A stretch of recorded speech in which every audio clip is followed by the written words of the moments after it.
Hi friends, আমি Rishita. Welcome to my mini blog. তো আজকে হচ্ছে সানডে, রেডি হয়ে বেরিয়ে পড়েছি।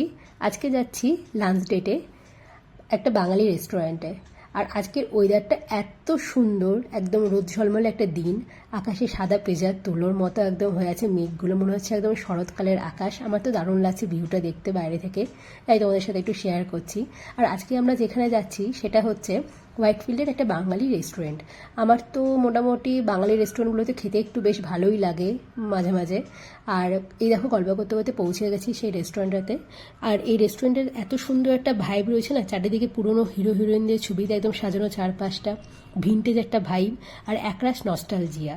আর এমন একটা অ্যাম্বিয়েশে না মনটা ভালো হয়ে যায়। তো আমরা স্টার্টারে অর্ডার করেছিলাম হচ্ছে চিকেন কাটলেট, আর তার সাথে এই কাসুন্দিটা তো খেতে আমার দারুণ লাগে। এখানে ফিশ কাটলেটটাও খুব সুন্দর খেতে, আমার তো ভীষণ ভালো লাগে। আর তার সাথে নিয়েছিলাম হচ্ছে আমপড়া শরবত, মানে গরমকালে বুঝতেই পারছো আমপড়া শরবতটা সেই লাগে খেতে।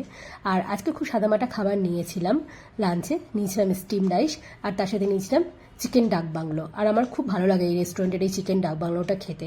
তোমরা কারা কারা এই রেস্টুরেন্টটা চেনো এবং যারা যারা গিয়েছো কমেন্টে আমাকে জানিও। আমার তো দারুণ লাগছিলো এখানকার খাবার দাবার, এবং যে কোনো খাবারই, বিশেষ করে বিরিয়ানি সবাই তো প্রায় খাচ্ছে এবং প্রচুর ভিড় থাকে সানডেতে।